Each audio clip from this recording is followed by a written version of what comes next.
I'm Byron Hynes, and in this video presentation, we're going to talk about the different types of cloud offerings that are available in OpenStack and in cloud services in general. Now, there's three main types of services that are offered in a cloud environment. First, we'll begin by talking about software as a service, or SaaS, and we'll talk about platform as a service, and we'll talk about infrastructure as a service. Now, software as a service is probably where most people, and certainly most end users, connect to the cloud, and it's one of the first things that's come out. If you look at a web-based email application, such as Outlook Online, formerly Hotmail, or Gmail, or the web-based email that might come from your own ISP, these are classic examples of software as a service. There are accounting programs that are available online in the cloud. It's generally a single application or a very limited suite of applications that solves a particular purpose. It's also commonly available to a large number of people with identical or very similar configurations. For example, I sign into my web-based email, of which I have at least 3 or 4 different ones. It is not customized to me. When it gets customized to you, it becomes more of a platform as a service, which we'll talk about momentarily.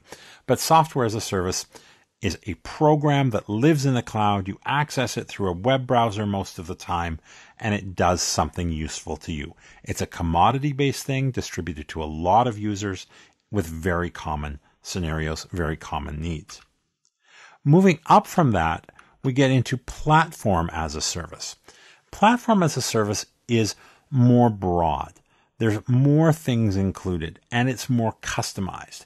It's more now an organizational thing or a development-based thing. It supports things like rapid application development projects. Ruby on Rails is considered generally to be a platform as a service when implemented in the cloud. It's the kind of thing where you might not have a ready-to-deliver to a user program, but there's still a service offering and software associated with the platform. For example, there are several major vendors that offer database services in the cloud. Now, a database service is not exactly software as a service. It's not a packaged thing that end users would use. But instead of running your database on your own database server, your own Oracle server, your own Microsoft SQL server, instead of doing that, you're buying data services on a platform. Now, those services may still be provided by the same kind of underlying technologies as these companies use for their on-premise solutions. But you don't see that and you don't worry about that. For example, the mail component, webmail alone in Office 365 is probably software as a service. But when you look at Office 365 in a business sense, offered with SharePoint and web-based Word applications and large email systems and integrating it with on-premises situations, or when you look at a database offering where you're not exposing the direct database files, but it's not ready to be used by the user without custom code, without stored procedures, without data access layers. That's a platform. And the platform is usually differentiated from infrastructure by the fact that it has a service component to it. And you're not building everything from scratch. You're able to plug into a platform. And that leads us to the third one, infrastructure as a service. And infrastructure as a service is the lowest level of operations available as kind of a cloud-based service.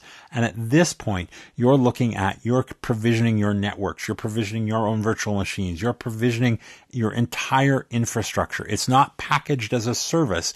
It's raw and base, and you can build whatever you want on top of it.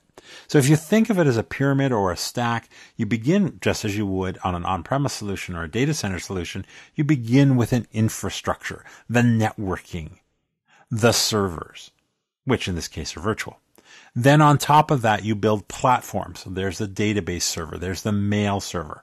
And then on top of that, you build services or software, which is the difference between, say, building out a mail server infrastructure and offering an email service.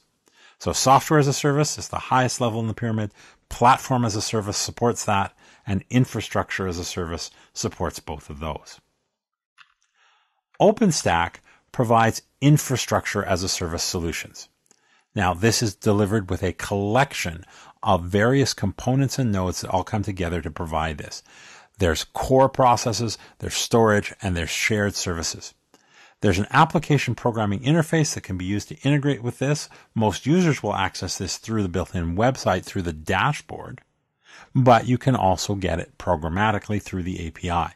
You can see in the diagram here some of these components. Throughout this series of presentations, we'll be looking at all of these as time goes on.